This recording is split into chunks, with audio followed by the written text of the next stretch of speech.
So the cloud wars rage on, with GeForce Now coming out of beta seemingly out of nowhere and launching its base and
Hey guys, welcome to the stream. Thanks for stopping by. Why isn't this playing yet? You're early. No, I seen that the guys were coming in, so thought I'd get it up there now. How's everybody doing? What do you guys think of Stadia Super Saturday so far? I know that I've been dipping in and out all day long. I've had it on my phone while walking around doing bits and pieces as well, trying to keep on top of everything. But it's I just can't believe how well the day's been taken up. Everybody seems to be doing really well. They got the wrong link. Oh right, is that the yeah, yes, Duncan. My sponsor is right over there. Can't do a show without the cat.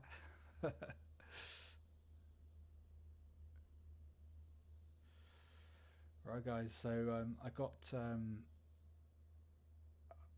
the chance to do something that was a little bit different, really, for mine, and I haven't been able to get it as a live stream due to the time that we're going live tonight. But having chatted with Tommy for a while, he agreed that probably the best way for us to do it would just be to pre-record it. So I did this last night with him, and unfortunately, I've had to compact it quite a lot because the total time was just over 2 hours, and obviously this is only an hour slot. So I have condensed it down and left a little bit of time at the end because, as you guys are probably aware, there is also a giveaway in my channel, and I'm going to be giving away one of the exclusive Stadia goodie packs, which means you guys are going to be able to get your hands on one of these awesome Stadia hoodies. Well, we think it's this one. It's definitely a Stadia hoodie. The claw, you're going to get your hands on the claw as well, and also a Stadia water bottle, which I think is going to be one of the steel ones, rather than something a bit like this, which was like a travel mug, if you like. Just I lost the lid for it, so I just use it as a normal cup now. But thanks very much for stopping by so far, guys. I'm going to go ahead and just crank the video up, actually. Tommy might be dropping in himself to have a bit of a chat with us throughout the chat while it's there. I'm still going to be here, but I'm going to throw it up full screen for you guys. And I'll be participating in the chat while it's on. So if you have got any questions or anything like that, then obviously feel free to throw them at me still, guys. Right, that's in terms of the giveaways, guys. I'm just going to pick people from the chat. So best way to do it is make sure that you are subscribed to my channel, and I will do a randomizer, and that will be live. I'll do it at the end of the show.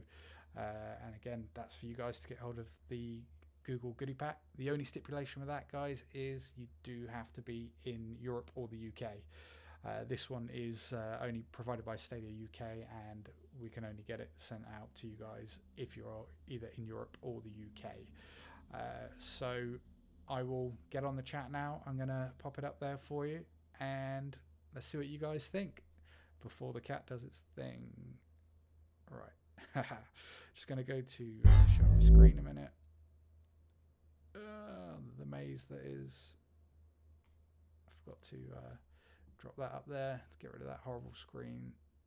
And let's get the video for you guys. Okay. Hey guys, it's Tom here at Stadia Arcadia. Welcome to the Stadia Super Saturday event. I'm really pleased to announce today that I've got TommyT999 over here. He's going to be with us for my slot this evening for you guys. And I'm just going to let him take the role now to introduce himself and his socials. Yeah, hey, nice to be here. Thank you for the invitation. As I say, I've followed Stadia from the early days, done some work with them over the since probably August last year at Gamescom, did some stuff with them on Doom and followed it through to launch and done a couple of bits of content with them. And I really think they've gone onto a winning opportunity with this piece of kit and Stadia itself. Yeah, I have a YouTube channel, TommyT999. I'm on socials. If you do want to follow, I do loads of other gaming stuff as well, not just Stadia, but lots of other things at TommyT999 on Twitter and the TommyT999 on Instagram. Facebook, if you wanted, is TommyT999 as well. But yeah, good to be here. Thank you for the invitation. And hopefully this should be a nice, enjoyable hour of chat and content about Stadia and loads of other stuff. Obviously, you're a gamer. That's what your YouTube channel is all about. But what were your sort of earliest memories of gaming? Wow. Okay, now you're asking. I've been fortunate that I've been pretty much gaming all of my life. So you can go all the way back to the early days, and whether that's a Atari 2600 or a Master System or a Mega Drive, SNES, I was lucky, like Atari Lynx handheld, Game Gears, Game Boys, Game Boy Advance, Dreamcast. You can probably take the life cycle of gaming, and I would hopefully have been a part of it along the way, some way, shape, or form. It's always been my biggest hobby. I do love like sport and going outdoors and doing like that, but gaming has always been my go-to, and my whole work career has pretty much been in the industry as well. So I've been very lucky to experience that, and now even more lucky to be in a position where I can create gaming content on a platform like YouTube as a full-time job for the last 4 years. I still wake up every day and have to kind of like understand that I still don't see it as a job. I know that sounds crazy. It is my full-time job, but like I'd always say to anyone, if you want to do YouTube, it's a hobby that if you get lucky and create success from that, it then becomes a job. But you should always start YouTube as a hobby, because it can grind. Like I did daily videos for 4 years, and that's 4 years of a video every single day, and it does get you down. Like, it sounds crazy, but it grinds on you. So you've got to be ready for the hard work commitment. I don't do this for the money or the success. I do it because I love gaming, and I am lucky enough that it can currently pay the bills for me to be able to class it as I'm self-employed full-time on a YouTube platform and class as, in a way, an influencer, which sounds crazy. Never expected to be doing this now in my career, at the point of the career I was at, but I'm very lucky to be. From game to gamer. Well, there you go, you see. So, Game Station, Blue Blood. Oh, no, I mean, very similar to myself. I think the first one that I ever got was the Master System. I certainly remember playing it, but I know still got one in my loft. That's going to be worth a lot one day. Well, that's the aim. My loft is full of literally my gaming history, and I've tried to keep as much of it as possible. Certain things got sold along the way when I was younger, when I needed cash for certain things, but I've managed to then buy back a few little bits. But yeah, there's a few, I'm hoping, a few gems in there which one day might be worth something for the dog to basically inherit. Please tell me that one of them is Duck Hunt. I do believe I've got the game. I don't think I've got the blaster though. Oh, so actually, the one thing, the NES and the blaster. The SNES scope. Yeah, I don't have one of those. I did when I used to have one. Yeah. I don't have one in the cupboard of dreams. Or Cupboard of dreams. Cupboard of dreams. That's completely wrong. I go in there most nights, just literally sit there, and I don't do that. You can cut that bit. It's fine. I don't. It's fine. But if you hurry up, I need to get in my cupboard of dreams. I need to. I'm missing it. So what would you say then? Similar sort of line. What's your favorite system so far, like from retro to now? Ooh, so I think overall, I have to probably say the one that got the most time from me and the most commitment from me was probably the Xbox 360, because of its such long life cycle. Like that 10 years of 360 was just such a huge part of my gaming career, but also my life. I was a massive gamer score addict. Like early days, I got to 100,000 quite early on. I was up there, like not as one of the first probably 100, but I think I was in the first 500 people maybe to get to 100,000. And then but it was always that thing. You just play games for the sake of the gamer score, but it was also like there was a few of us at work that was trying to get the highest score as quickly as possible. So you would literally try and find, like, you remember the likes of King Kong on 360, which is an easy 1,000 points. Then there was one that literally took you could just do the training on it. It was one of the Japanese style games. Can't remember. It wasn't a Dragon Ball, but it was something along those lines. And you'd literally play it for 35 seconds and you could get 1,000 points by just doing the one quick training thing. Didn't play the rest of the game because I got 1,000 points. That was done. And you just played pointless games, but it was also such a great achievement to get the 1,000 points at the end of those games. Yeah, so that probably got the most time out of me. Favorite consoles, I was Master System over NES, Mega Drive over SNES. So I was probably more Sega in those days, so I had a Jap one. But then I went N64, but needed an American N64 because it ran all the games so much quicker, especially GoldenEye. You could even do it now. You could put an English one against a UK one now. A US one, and the games run. I can't remember the exact speed difference, but I was quite a big wrestling fan as well. And all the games like WCW, NWO, Revenge, I think it was, played so, like, if you played it on the UK machine, the guys were just running across the screen like in slow-mo. If you played it on the American machine, it actually felt like they were running across the ring. So that definitely got a lot of my time. Dreamcast, I was a massive fan of. Loved the VMUs, loved the online service for that. But yeah, PS1, PS2, Power Stone. Oh man, what a game! What a game! Seems to be cropping up a lot. Ass fishing, just literally sitting there with your reel. Like, it was pointless, but it was brilliant. And I was a massive Sega Rally fan back in the day as well. So, and then PlayStation 2 over kind of like anything else. And then I did have the original Xboxes. I've got like the crystal one and the green one that was released as well, just because Halo was such a big game back in the day. And then Xbox 360 over PS3 and Xbox One probably over PS4, but a lot has been swayed on where my friends play, and this is where the online gaming comes into it, and also where the exclusives were. Like over the last probably 5 years, I'm lucky that I've got both, because I wanted to play The Last of Us, but I also wanted to play Gears of War. Yeah. So it's a real mix of, like, I'd go to wherever I needed to be to play the games that I wanted to play. And it's interesting, actually, to go. I know you spoke about earlier about the exclusives, and the further away from them we can get, the better for everyone. Yeah. Because that, I think, today there isn't really a need to have that. It's purely about marketing and money at the end of the day now, isn't it? It's a bragging right to say, you want to play this game, you have to own our hardware. I think the trouble is most games these days, to be hugely successful, are multiplayer. Yeah. And you can't have that as an exclusive on a certain platform because you just won't get the player base necessary for that.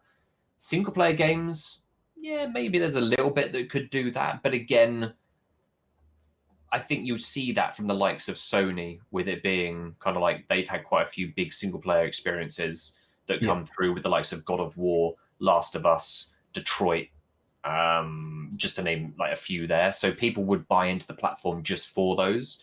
And that might commit them to them playing all of their multiplayer style games that you don't want exclusively on that platform of choice.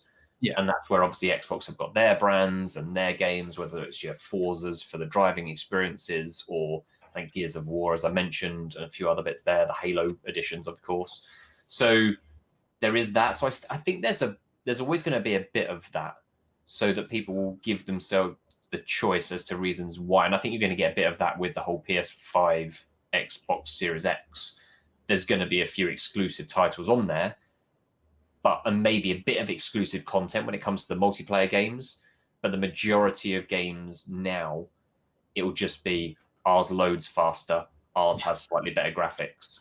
And if that's the case, that's the case. You're right. It's only ever the first-party development studios that they own that will drive the difference makers. And a few of them, like Microsoft, are always looking at buying and bringing in more studios into their portfolio. So they are still looking at how they become the dominant force in that war.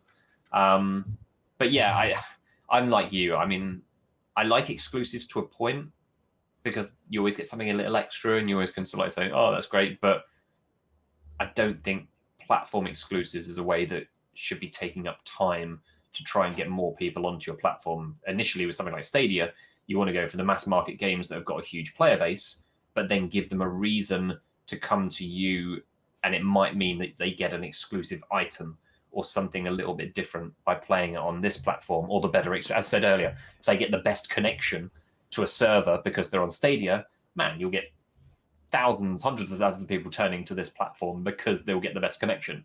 Yeah, and so people are really competitive with multiplayer games. Yeah, so it's hugely competitive.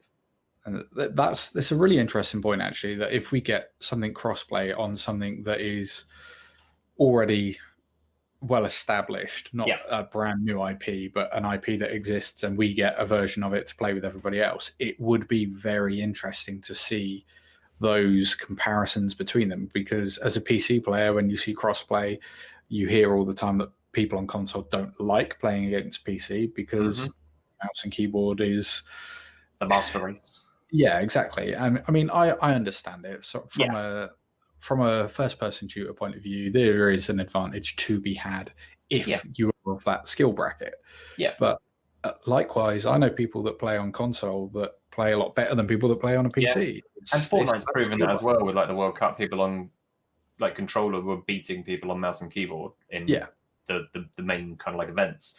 I think the biggest challenge, or the biggest test, I would say, is to that point around the cross-platform and getting a game that's been out for a while onto Stadia to see what that means from a performance point of view. You've got to think that if Fortnite doesn't come to Stadia, there has to be something very difficult about getting games onto Stadia, because Fortnite is literally on everything, like mobile, tablet, console, PC. It doesn't matter where you probably are, you can probably play Fortnite on something.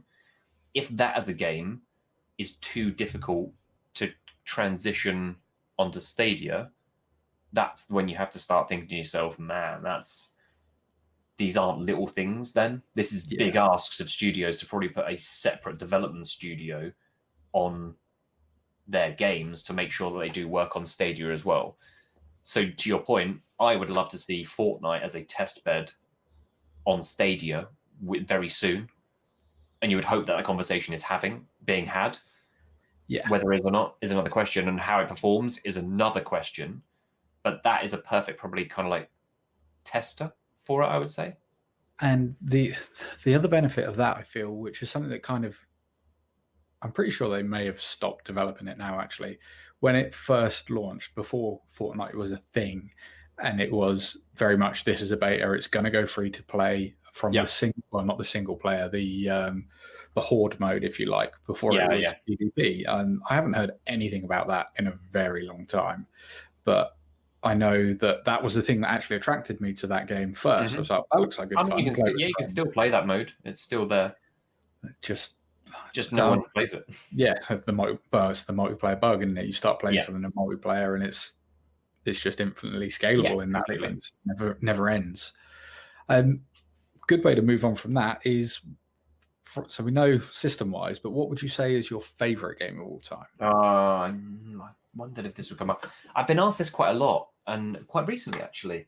And I can't put a finger on a single title. I think because I've been lucky to be a part of gaming for such a period of time, I've played so many incredible games. It's very difficult to say specifically a single game, and because nowadays games are either in their 5th or their 15th edition, you could probably say, oh, I loved this Call of Duty, but as a brand, I always play Call of Duty every year. I enjoy the games the majority of the time. Loved The Last of Us 1, but that to me feels like it kind of my favorite game of all time because there's only one of them. And I've played all these other games, like the Halo series. Okay, there's a couple of dodgy ones in there, but they revolutionized kind of like a generation. Yeah.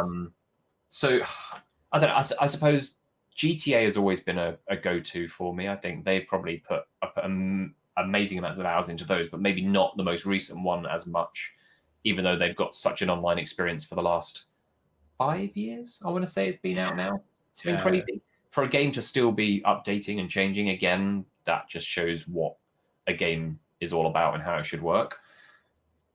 So, but then I go all the way back, and as I said to you, I love me a bit of Power Stone. Yeah. But I wouldn't say it's my favorite game of all time.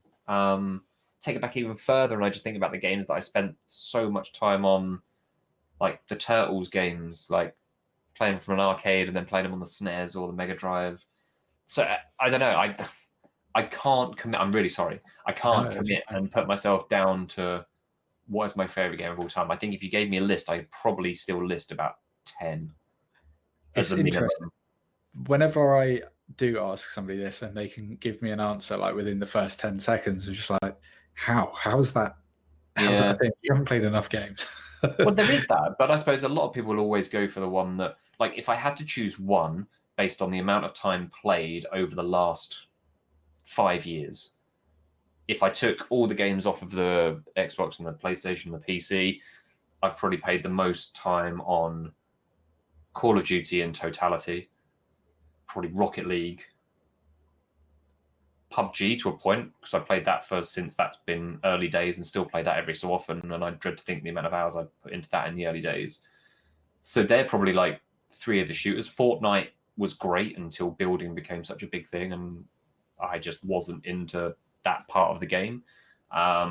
So that kind of like disappeared quickly. And FIFA, like those sort of games. So, but yeah, you're right. People could probably say that there's a series of games that is their favorite. Yeah. I find it really difficult just to say this is my favorite game of all time. I think I had to write it once for a job, and I think I wrote Double Dragon as one of them. Because that was just such like I played that on so many different platforms, and I would always go back and play it. And I thought that, like, if you really want to go back and find out what is like one of the original games that really got me hooked, Double Dragon was probably one of them. A lot of people, if they are watching this, probably will be going, "What the hell is Double Dragon?" Just Google it. You'll realize it's crap. Your life will change. But back then, it was brilliant. It was revolutionary. So Streets of Rage, yeah, like they're all those games, like that's, and because I think there's a thing, like I've got a close affiliation to Gears of War as well, because I did quite a bit when I was at Game with launching a few of those games, and a few of the console releases and stuff. Created a world exclusive version of Gears of War 2, which was pretty cool. So I've always got affiliation and close knit things to things I launched as well and worked on. So yeah, I would love to. I think you're right. I'm glad I don't have a favorite game. If you ask me what I play the most of currently, it's the likes of the ones I mentioned, like the Rockets, Call of Duties, and the PUBGs of the world. I noticed actually that you used to have a Golden Lancer. Yeah, so there's one above me there. I've also got one. So I've got this one as well. Hold on, So I've got this one. Oh, wow. I have to move back. Hold on. So there's a gold version of this. And then the retro. So that's the retro one. So there's a gold version of that on my wall, which you probably may have seen on social if you've. So that's pretty damn stupidly sized. And there's another one over the other way on the camera, which I might be able to. Oh, God, I just broke something. It just goes to show how big those guys really are. That's the size. Yeah. So there's one over. I'm going to quickly turn this. You might see it over here. That's the turn camera. Yeah, the golden. That gold one there. That was the one I did for Gears of War 2. So that was that came as part of you could buy the game and that. That's the one that I had. So mine got broke. Oh, did it? Yeah. First of that, because that was obviously my idea for the making of those. So apologies it broke, but you can't have that one. So it didn't break through. It broke through somebody being stupid with it, and it wasn't. okay, fine. And then I've got another one on the wall just up there, which is the same size as the one I just showed you over there, but gold. So, but yeah, so that was I do love a bit of Gears, but again now Gears is very different. Well, it's just the same thing. The trouble with Gears is it hasn't really changed over the years. You're into Gears 5 now. And I played it, really enjoyed it. I like the way they've tried to adapt it into a bit more of an open world experience. But the gunplay is the same. The style of lineal following certain routes at points is the same. So, yeah, that's a sort of like franchise that I hope will get a complete revamp. A bit like I'm hoping the likes of Halo Infinite is going to really revolutionize what Halo is, and it's not just another first-person shooter as Master Chief. Well, I hope it's that, but I also hope it's much bigger. I mean, the universe for that is so big, and there are so many different avenues that they can go. Reach was one of my favorite parts of the franchise, and I haven't got the Master. Well, I say I haven't got the Master Chief Collection. I do have Xbox Game Pass, so I do have it. It's just not installed. But I don't want to install them because I know how much time I'm going to lose by going back there and reliving all of those again. And at the moment, with what we've been trying to do with the community here and working with StadiaSource, it's taken up a lot of time. We are trying to reach out to as many developers as we can, trying to find out. We know they're not going to tell us things that they're not going to release yet, but just fostering relationships now while everything is early it's already starting to pay dividends. Definitely. The fact that Stadia UK are backing this was quite eye-opener for us. I mean, we've been trying to contact them for a long time, and then all of a sudden this started picking up a little bit, and before we knew it, they were there like, well, when you do the next event, we want to be working with you like from the beginning instead, because this has all come in roughly 2 weeks, really, that it's got like pretty hardcore, and people have been like, this is gonna be a thing. And and that's why I was happy to help. I mean, I say we met at the event in London, so when you said about doing this, I was like, look, if I can help out in any way, I'm a massive fan and supporter of the product. I do believe that it's got a future. So if there's things like this that I can do to help out, then fantastic. And I say I always try and stay. I'll hopefully be in contact with Stadia UK and worldwide team again in the future about certain things. But if there's anything I can always try and help, or if there's things that I can try and help out with, I mean, I'll always try and do my best for the community on this platform. That's awesome. How did you approach Stadia, or did they approach you?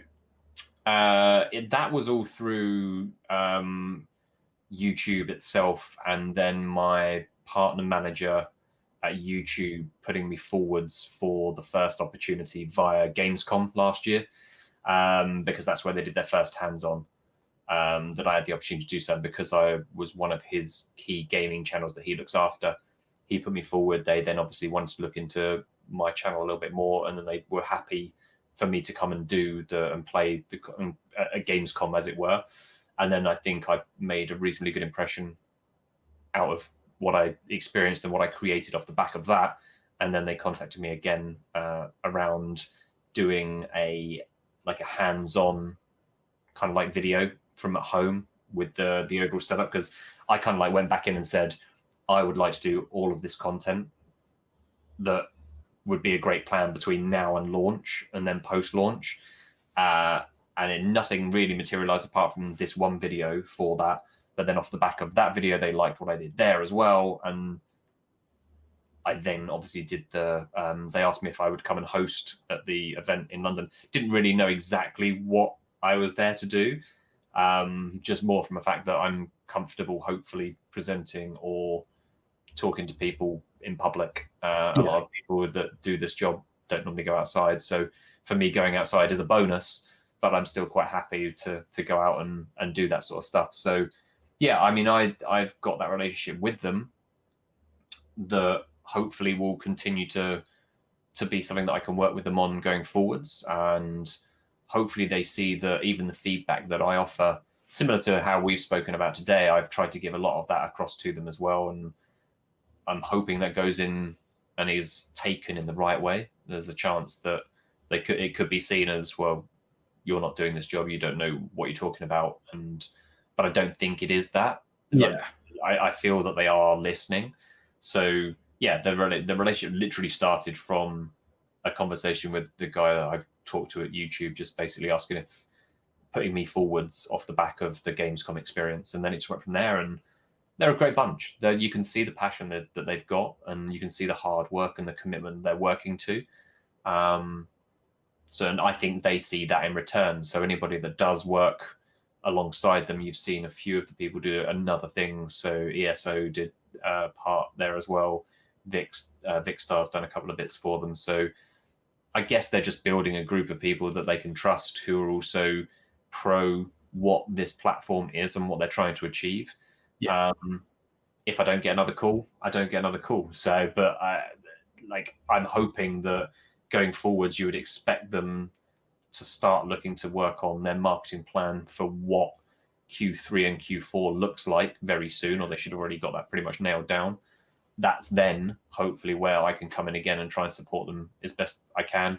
Or they'll look to new people to do that for them. They'll definitely look to people like yourself, and I think, or the group of people that you've got here in the StadiaSource as an area that is growing and talking about this constantly. Like, I will talk about other platforms as well with the work I do. So, but I would probably never force one platform over another.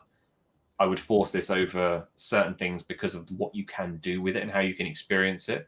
But I'll also want to make sure that I'm covering off everything that other platforms are doing as well, because that's what I'm here to do, is to try and give as much of an experience across the board, but an honest opinion. Hopefully I've got a community that expect me to be truthful and honest about what I'm talking about, but also hopefully listen to what I'm saying and take my advice to a point as well. And that's the thing, right? Because if you turn around, doesn't matter who it is, if you turn around and just preach one thing as being the best thing, people are either just going to think you're being paid to say what you're saying, or that you're just oblivious to any faults and you won't accept that there are improvements.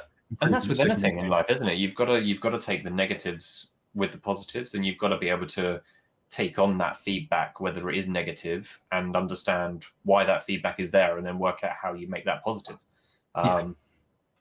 You've got to take the highs and lows, and unfortunately, I would say at the moment there's probably more lows because of the situation they're currently in. But I believe that the highs that can be achieved with this platform are extremely high, and it is riding those waves. You've just got to continue to believe in what you're trying to achieve, believe in the plan that you've got in place, and know that in 24 months' time, you'll be the one sat there laughing at the top of the table going, told you so. Yeah.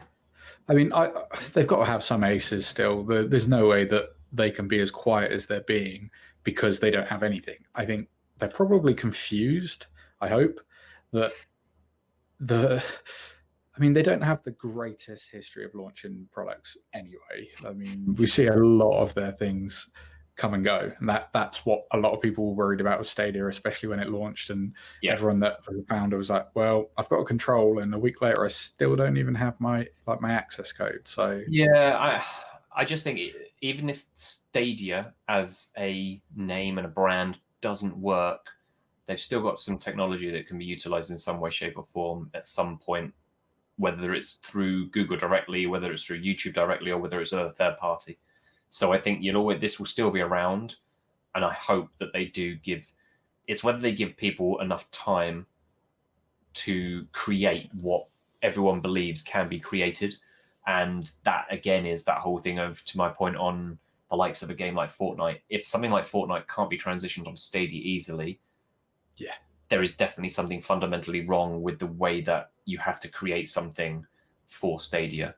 And I think that could be a huge stumbling block going forwards, because people will not, as I say, want to make another development team just to put games onto this platform as well as all the other platforms. So that's the bit for me that they've got to get right and try and get sorted as soon as possible. And I'm sure that is what they are currently doing. Yeah, I think that those conversations must be being had with multiple development studios. I mean, Uplay Plus is something that's supposed to be coming to Stadia, and I think that will make up a majority of perhaps these 120 titles that are on track. They have said that everything has to be controller friendly, so we know that there's a vast amount of those Uplay games that won't make it across, but that's not a bad thing. We don't need every game that is on Uplay there, because people are just going to think that Stadia is Ubisoft at the end of the day, if that's what happens. And with it's been a strange year for pushbacks. I mean, I can't think of anything now that hasn't been pushed back that I was really looking forward to. But like you said earlier, and rightly so, if all of these things are being pushed back to make sure that the best version of that game is what lands on every platform that it comes out on, then it's a good thing for us. At the end of the day, nobody is saying to people, go and get Stadia and don't buy anything else. That's not the point. It shouldn't be the point for anything. I think an interesting one I played recently, when I was lucky enough, I put the video up yesterday or the day before yesterday, and it was for Outriders. So brand new game being released on PS5, Xbox Series X, PC, Xbox One, and PS4. There was no mention of Stadia. And that was just a worry, because it was a Square Enix game to a point. It's People Can Fly who are making it, but Square are publishing it. And Square have obviously got Marvel Avengers, which is in the list of titles to come to Stadia. And Final Fantasy 15. Yeah, so they've got games there, so they are working on stuff, but there was no mention of that platform. And this game is releasing in holiday 2020 as a next-gen title, plus working on current gen with additional PS4 Pro and Xbox One X benefits. That was just a worry to me for something like Stadia, because actually that's a co-op multiplayer game, but it's all PvE. Perfect. Perfect, a bit like Destiny, to fit on this platform. And when it wasn't mentioned, there was a little bit of me that was like, okay, so it's either not even been discussed, thought of, requested, or it's that moment of the development team have gone, we can't put another development team or enough developers on this to make it work on Stadia, even though they can do it for the two new generation consoles. So it might still come to Stadia. You never know, because it's still a long way from launch. And it might be something that Stadia team haven't even been aware of or were aware of. You just don't know. But for me, when you're doing an event like that and they're telling you all about it and all the platforms that's launching on, for Stadia not even to be mentioned is always a little bit of a worry, because that's the perfect time for them people to start hearing the word Stadia on all these titles when it's in line with PlayStation 5 and Xbox Series X as well. Yeah, and like you say, you would think that we get told that Stadia is a next generation platform, but the things that we're seeing aren't necessarily that. But then we don't have the full product yet, so no, exactly. We don't know what's going on. And the way that they've released slow updates without announcing those, I think that's actually, I don't mind that. I know a lot of people want to see patch notes on every patch that comes out for Stadia, but we don't know that it's being patched, so I don't see why you would have the notes. It'd be a weird disconnect for that. Yeah, completely. A community update, fine. Just tell us at the end of every month, by the way, this is what happened. I don't think we need any more than that. No, I would agree. And interestingly, though, I mean, I know you had hands-on with Doom really early on with Stadia. And in my video last night, actually, I've taken a small clip of that, but linked your full video, because I think a lot of people should be more aware of that. When we went through this stage where Doom seemed to have dropped the Stadia logo from everything that they were doing. And I mean, it was going to be one of the earliest titles that came on Stadia, and then it got pushed back, and then we lost the Stadia logo, and everyone was like, well, that's Stadia gone, because that's their first big title and it's been dropped already. Yeah. And then literally a week later, they were like, oh yeah, here you go, Stadia's featured again. But I mean, that's a game I really can't wait to get my hands on. It's amazing. I played it again the other week and loved it. But interestingly, Stadia wasn't mentioned. So I'm sure it is still coming, but it wasn't mentioned in the presentation of when he was going through the title and when it was being released on. So it's a great question. I should probably dig into it a bit more again and find out, because you're right, it is a game that is a game changer. Love that game. You've got to like that style of game, but if you can make that game playing 4K on your big TV, that's the sort of game that is just going to look incredible on Stadia, over and above. Yes, it's still going to look great on kind of like your other consoles and your PC. But when I was playing it in 4K, I never recorded it in 1080, but the 4K stuff I was playing on PC on the monitors they were using looked fantastic. But if that had been on a huge TV, 4K TV, that's the game you can play on that sort of. It's game changing, isn't it? It is. It is huge, and I would never do that. And I know the hardcore Doom fans would want mouse and keyboard, and I get that. And you can still do mouse and keyboard with Stadia. That's not a problem. But yeah, I think we should be a little bit worried if Doom releases next month and Stadia is not part of that release schedule or release window. It's interesting to me that I almost feel like maybe developers don't actually take notice of Stadia. Not to say that they're not going to release it, but more like it's not a selling point to them. Yeah, it's an afterthought, I think, at the moment. But that is also dependent on how many studios and developers have had the conversation with Stadia.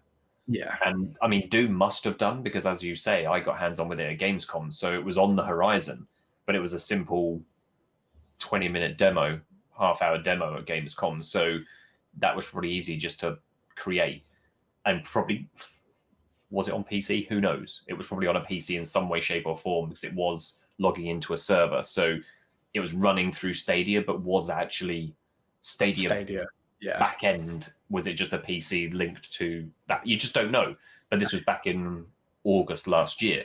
Yeah. So, but you're right. If that's the sort of game that is going to give people on Stadia the boost. But also, again, be very interesting to see if it does release on Stadia, what price point is it in comparison to the other price points out there on other platforms? Yeah, I mean, from what we've seen so far, every big game has been a full retail price, and some of them are up to $69.99, which I've noticed, which is extortionate. Yeah, and then that's only like the gold bundle that you get added on for like $89.99, and that's the same as directly on PlayStation or directly on Xbox to a lot of these. But this is the mass market you're trying to aim for, and mass market always want a bargain. Yeah, and with the consoles, you have that choice. You have the choice to have it right now and not have to go and get it and pay a bit more, or you can go to your local retailer and it'll be a bit cheaper. Yeah, but you've got to go out of your way to go and get it. Stuff in, you can do other bits. Maybe it will be part of a service that you pay a monthly subscription for. I mean, there's always big games going into those, normally first-party games, to be fair, that make that why it is such a good proposition is because of those games that get added to it. But yeah, the thing is, something like, and this has always been a thing with Bethesda as a company, they will pump the market with a huge amount of box product, so that within probably 4 to 8 weeks of that game launching, it will be a third of the price. Yeah, or half price, I should say, probably a third of it, maybe 2/3 of the price or half price within that first 4 to 8 week period to give it another boost. I'm not sure you'll see that same discount portrayed digitally, because half the time it's all about pushing the amount of box units that are in the marketplace through the rest of the market. Whereas with digital, you don't do that. It's literally just digital, so you don't need to worry about that. So the prices normally stay a lot higher on a digital platform, which is crazy because we all know it's far more expensive to make a disc and a box and an instruction manual than it is to basically just press a button and go, yeah, you've uploaded it, well done. Yeah, exactly. And but I mean, pay that was twice as much as for a digital copy. I remember that kind of being like the promise when the original Xbox One was announced, and they were like, yeah, it's not going to have a disk drive, we're going to have constant DRM, but the savings will be passed over to you, and everyone kicked up a fuss about that. I was like, they're literally telling you they're going to make games cheaper for you, but you'd rather pay more. Can't trade it in, but then no one really probably trades a huge amount anymore. So because they haven't bought the physical products in the first place to do that. And we also have the problem that trading in has kind of plummeted worse and worse year on year, isn't it? I mean, You take Well, it. as digital grows, trading does that, and unfortunately, the trade-in values that you were getting for your content or your products that you were taking in dropped as well, because it became such a big part of business that the margin expectation was so much greater, and the margins on new content and digital content, again, you think you would make more money from selling something digitally. You don't. You make a lot less, and that's where you then have to start playing around with how do you continue to grow your margin and revenue from areas that you're doing well on. You continue to take more and more and more and more and more from that, but then unfortunately that just also defeats the object that not only are people buying less of the stuff to do that trade in, they're not trading in anywhere near as much, because they're not getting anything for it. They're probably selling it or giving it to a mate or privately selling it across an online platform. Yeah, I remember taking in a stack of games into, I think it was CEX, actually, just like to get rid of things that I had no need for them, and I certainly wasn't going to go and list them all one by one somewhere else. And I think for like 12 games, I got offered like £5 something. I was just like, I know. Yeah, fine. Okay. I'll take it. But you take it, yeah. And that's the crazy thing. And that kind of like, I think I used to buy a lot of Blu-rays and DVDs, and I took all of those at one point when I got rid of the shelving unit that had them all on. I was like, I'm never going to watch these again. I need to get rid of them. And I think I took something like 200 in, and I got less than £100 for it. And you're just like, the amount of money I spent on all of these, but it just shows the depreciation in it. So, I mean, I've got drawers full of games here, which I won't get rid of because they're not worth anything. But there's a little bit of things, well, maybe they'll be worth something in 15, 20 years' time. I know they're not worth anything now, so that I'm just not going to get rid of them for nothing. No one wants them because they're 360 games and some Xbox One games that probably no one would ever want to play. So even charities probably would be like, yeah, we don't really need those. Yeah. Like, you can't really do much with them. So I'll keep them rather than just getting rid of them for minimal amounts of money. And that's where, like, a lot of the stuff that I said in the cupboard of delight, that I think was the delight cupboard, whatever we called it earlier, that stuff still isn't probably worth anything yet, but hopefully in 5-10 years' time, when I can retire, never, but I'm dreaming again now. It's the dream cupboard now.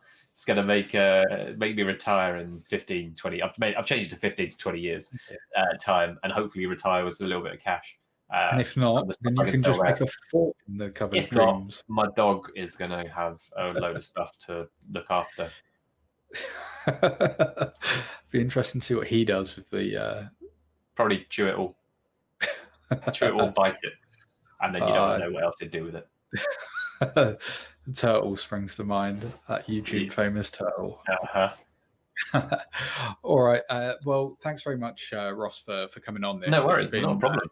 It's been a great pleasure to have you come on board, and I know you've been involved with Stadia, so it made sense for me to reach out to you. And obviously, when we met at the event, so seriously, it is a really big thank you from all of the community. When I told them all, they were just like, "Yeah, whatever, it's not happening." And I was like, "It is." As I said, I'm happy to help. I fully believe in what Stadia is trying to achieve.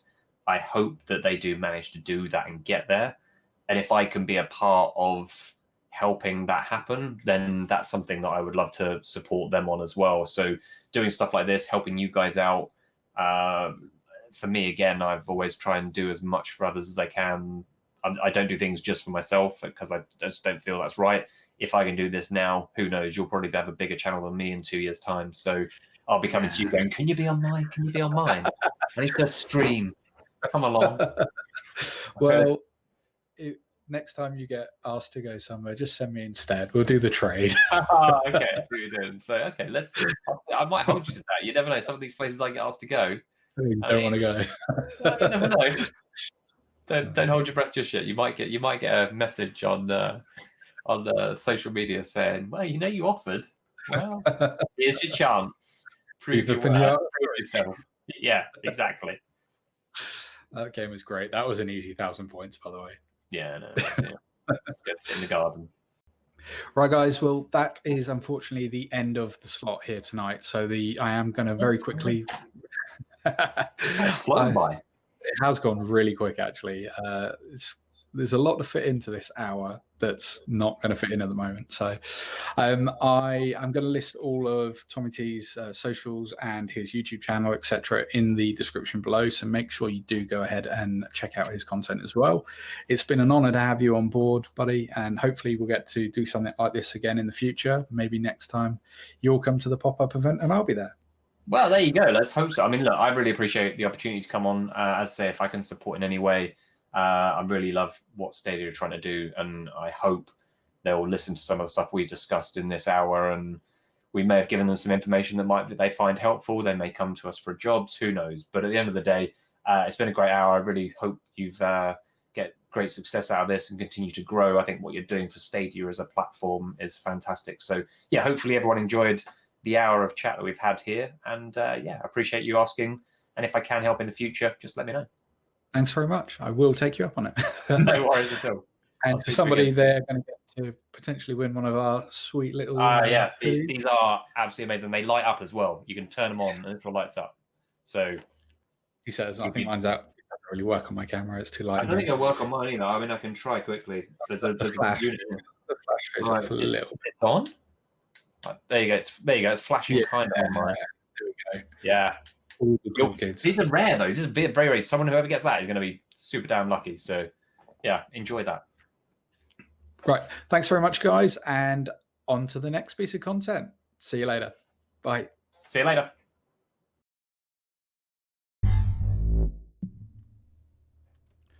Hey there, guys. So that is obviously the end of the interview with TommyT999. I hope you guys enjoyed it and got to see a little bit of a different side from somebody that is actually a full-time professional content creator for YouTube as well. And hopefully you guys can hear me now. Is the volume better now? I know there's a bit of a delay between me speaking and the chat anyway, but I have boosted it, and I've brought the mic closer, so hopefully you guys can hear me a bit better now. I am just collating the data for the giveaway as we speak as well, so that is due to be with me shortly. I just want to make sure that obviously we've covered off everybody that we get on there. Good get, Tommy. Thanks very much, Brian, mate. It's I still didn't think I was going to get it, and the only downside is I have another, like, more than double the footage that you guys got to see there. Volume went back to being very low. Right, hang on. Let's just have a little play here. I don't know what's going on.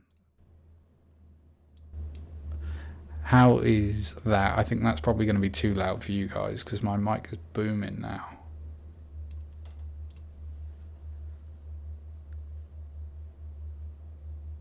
Okay, how about that one? Should be alright because this is as high as I can make it without it just hitting the top end now. So competition is, I'm just finalizing the names and adding them all into my random generator as we are chatting here. So it's only going to be a couple of minutes now and I will be able to do this for you guys. And as I said in the chat before, for you guys that had filled out the form before and weren't able to resubmit it, don't worry about it. We've got you covered. You're not going to miss out on that. It's just because obviously you've already entered previously, so it's not letting you duplicate, which, you know, that's not a bad thing, but we got our ways. It's all right. We got our ways. We're getting there. I'm just going to check. There we go. That's bit easier. Thank you to Dan, who is obviously the king of StadiaSource. He has just pre-formatted all of my data for me, so I don't need to worry about filling all of that in quite so much anymore. Right, so we've only got like 8 minutes now until Megatron X's stream goes up, and I'm gonna be playing in there with her. So let's kick off with the let's get the giveaway done, shall we? And then that's all done in good time. So I'll let you guys see how I'm doing this. It's not a problem for me, and I'm just gonna move over to different screen and bring this one on down here. So a bit like StadiaSource. sorry, not StadiaSource, Cloud Gaming X did before us. I'm just going to use a random generator for this one because it's just pretty much the easiest way that we can do this. So we've got quite a lot of entries in the list, as you can see. So I'm going to go ahead now and we are going to find out. 111 of you guys, that's awesome. Let's find out who our winner is, and obviously the winner of this is going to receive the Google hoodie, the claw, the official claw, and also a Stadia water bottle. So you're going to get some things that even I don't have. And our winner is David Wilden. Congratulations. Please do make sure that you check your messages and so on now, because obviously that's going to be how we get in contact with you, to let you know we've got your details, you filled in the form, so that's great. That's going to be coming to you shortly, so do make sure that you're keeping in on that one. You're the lucky winner of some official Stadia swag. Hey, there he is. You're welcome, my man. Thank you for joining the stream, and I hope you've enjoyed the day. I am just going to go ahead and grab the link for Meg for you guys as well, so that you can see where she's going next then as well. And let's just see if I can get that. A minute. Just go straight onto YouTube and get it that way. I think it's probably just as easy. It would be if this would load.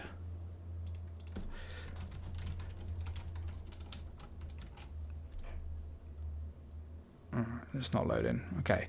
Can somebody do me a favor and just post the link for me? I'm having a browser issue at the moment. It's not wanting to do what I want it to do. Today has been an awesome day. I mean, as I say, unfortunately, I've not been able to watch everything since it started at 9 o'clock this morning, but I've certainly dipped in and out to pretty much every single show that has been on throughout the day. And the content that's been put out by everybody has just been mind-blowing. The fact that we have got this thing up and running in the way that it has, I don't know of a community that's managed to create an event like this that's gone as wide as this has, that's got backed by the actual product as well. It's something that's really different from what we usually see. StadiaSource and all YouTube creators should have one place for competition entries. Well, we are using the StadiaSource form to get that, so that's a pretty central way of us getting everybody's details in there as well. Obviously, different content creators are going to want to do things slightly differently, and that's fine. We like a little bit of personality to everything as well, but hopefully everybody feels like they're getting a good shot at getting in on everything. That was the creator director. Yeah, exactly. As Dan's just said there, StadiaSource, that was the creator's direction. Tommy was happy to take entries from the entire day. I mean, not everybody gets a chance to be a part of everything, but I know that people have been able to do things at different days in the time zones. Sorry, different times in the time zones. With us folks over here in the UK, obviously we're about to hit 1 o'clock in the morning now, so not everybody has the ability to be online at this time to watch the stream, but they've been a part of it earlier. This is one event. Every creator is doing this for the same reason. And that's why we want you guys to watch as much of this as you can, and we want to reach as many of you people as we can, because we want to share what we're doing here. It's an awesome thing to be a part of, and it's even more awesome to have everybody here. This is by far the biggest stream that I've done yet. I think we got up to 46 viewers at one point. I've never had that before, so it's been awesome, and a ton of new subscribers. So thank you to everybody that has popped along today, and all of the people that have subscribed.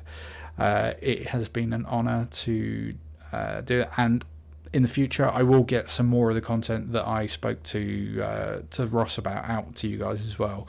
I was just conscious at the time, and I wanted to cover the Q&A section more than everything, and I didn't want to edit things and take them out of context as well. So there will be more of that coming later down the line, but I mean, let's face it, right now we're about Stadia. So in literally a couple of minutes, Meg's going to be going live, and I want all of you guys to go over there and show her the love as well, because it's going to be It's going to be a great show. I think you're going to get some laughs out of watching some of us play games really badly. I'm terrible at Supercross, so I think you find I'm going to be the guy that comes in last. But hey, let's start slowing things down on this one. We've literally got a minute and a bit until Meg's stream goes live. So again, I just want to say a big thank you to Dan and Duncan and Ash and StadiaSource as a whole. This wouldn't have been possible without all of the hard work that's been done by StadiaSource, but also all of the creators that have come before me and all the ones that are coming over the next 8 hours. Everybody rocks, man. This is just a massive, massive effort from everybody. And look, if Google can see what this is, then where are we going to be in 6 months, 12 months time? This event is going to be happening again, I'm sure, and next time it's going to be even bigger and better. So until next time, guys, I'm gonna log on out of this one, and can't wait to see you again, guys. Thanks very much. Hope you enjoyed.